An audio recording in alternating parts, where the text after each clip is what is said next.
Assalamualaikum warahmatullahi wabarakatuh. Selamat datang di Tenda Misteri.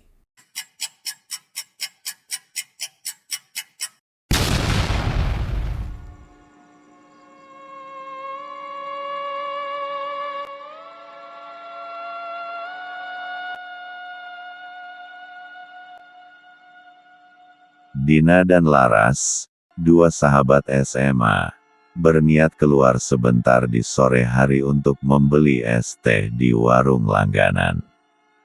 Namun saat pulang, mereka mengambil jalan pintas melewati kebun pisang yang sepi.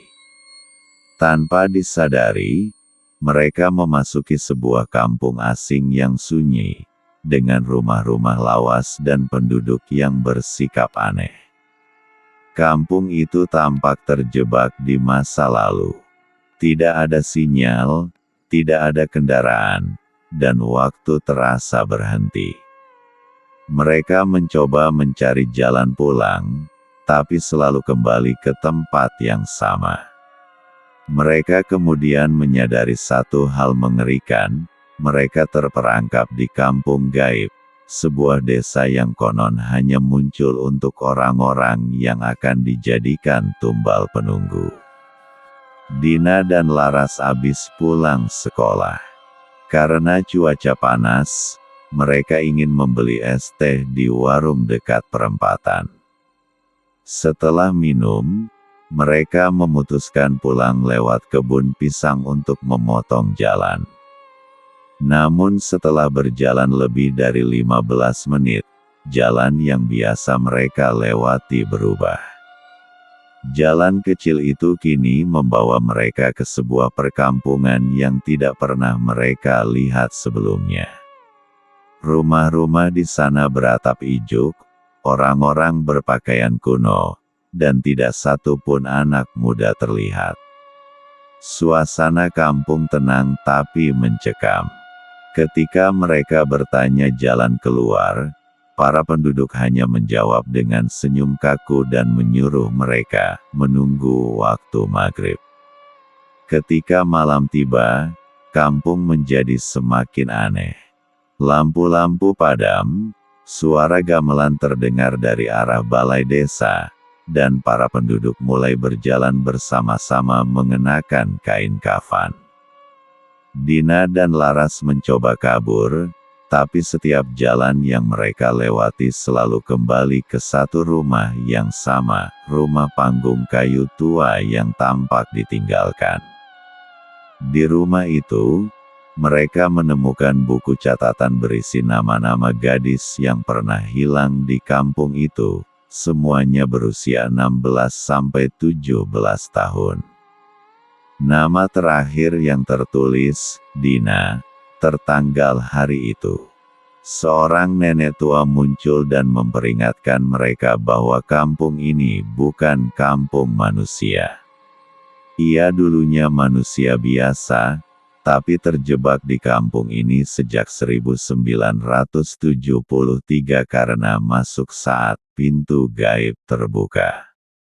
Menurut legenda, kampung ini adalah tempat tinggal makhluk halus yang menjaga perbatasan antara dunia manusia dan dunia arwah.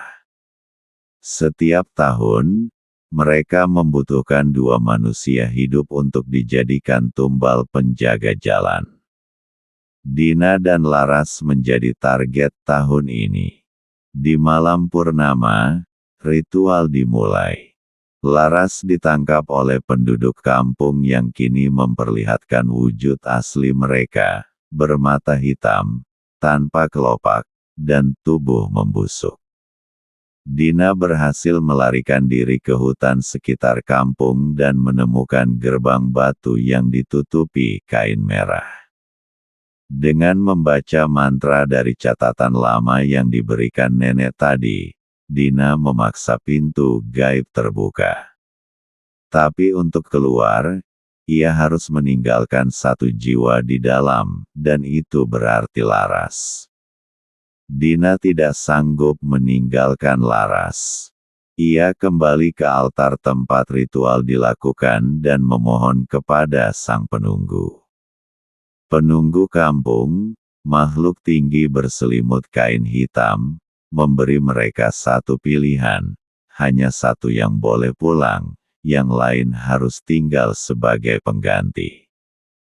Laras memaksa Dina pergi dan menyerahkan dirinya sebagai pengganti. Dina terlempar keluar dari kampung saat azan subuh terdengar dari kejauhan. Dina ditemukan pingsan di tepi jalan oleh warga. Saat dia sadar, dia kembali ke warung tempat ia dan Laras terakhir membeli es teh. Namun pemilik warung berkata, "Kalian sudah hilang 2 hari, nak." Dina kini hidup dalam trauma. Setiap dia mencium aroma es teh manis, ia melihat Laras, berdiri di sudut ruangan, menatap dengan mata kosong, masih mengenakan seragam sekolahnya. Sudah seminggu sejak Dina kembali dari kampung itu. Ia mencoba hidup normal, kembali ke sekolah, bersikap biasa di rumah, dan sesekali pura-pura tersenyum kepada guru yang menanyakan kabar Laras.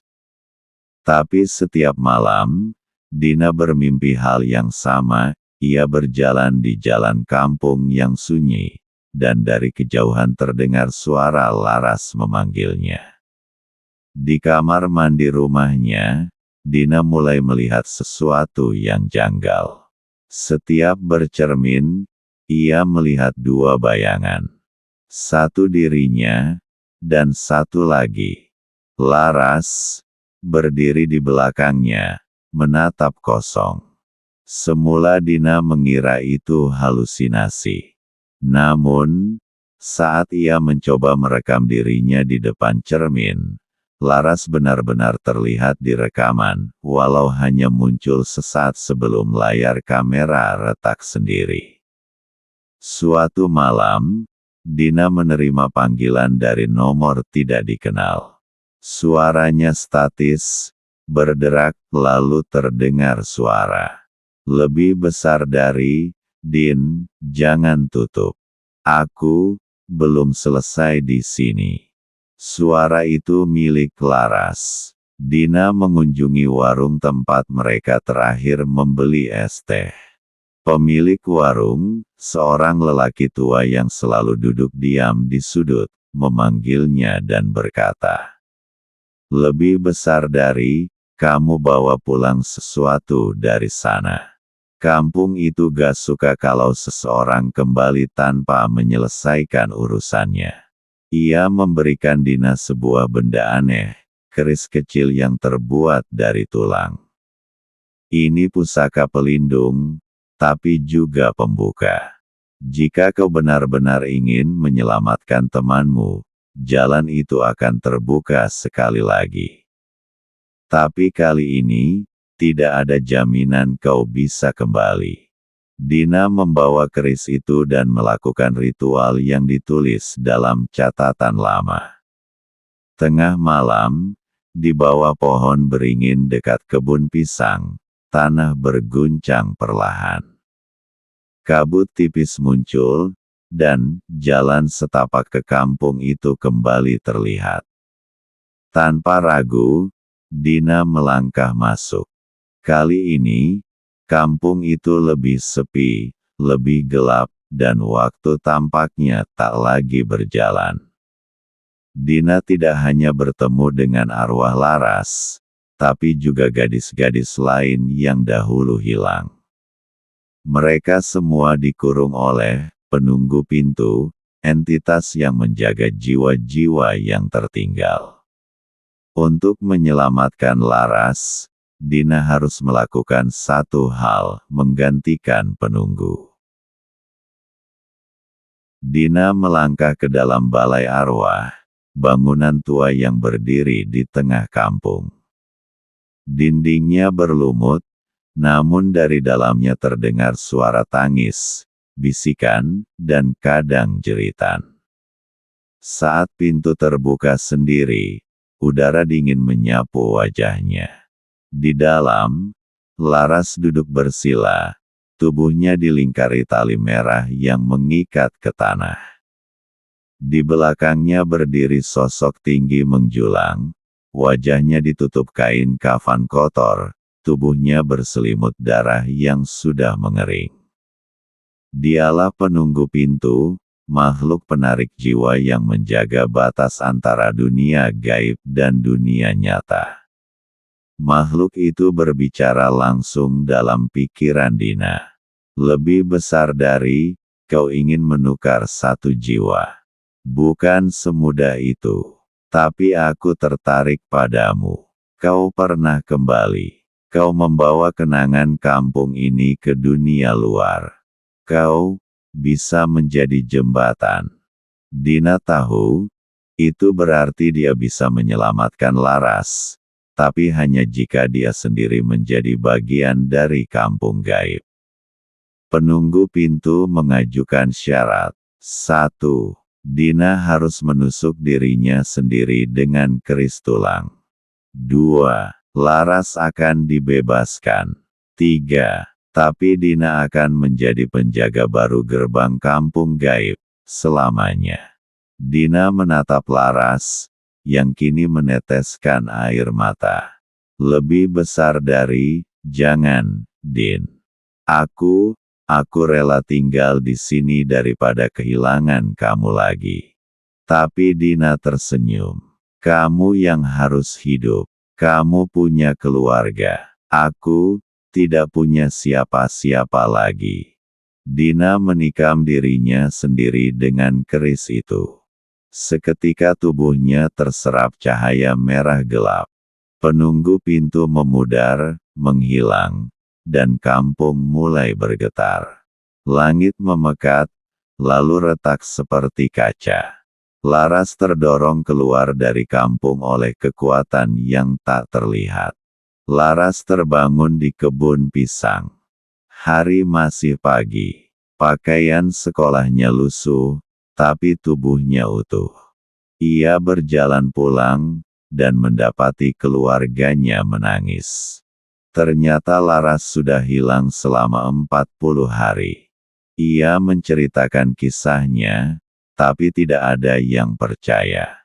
Hanya satu hal yang menguatkannya, setiap malam di cermin kamarnya, ia melihat bayangan Dina, berdiri diam, tersenyum, seolah berkata, "Lebih besar dari, aku di sini. Menjaga pintunya agar kamu tak pernah kembali." Tamat.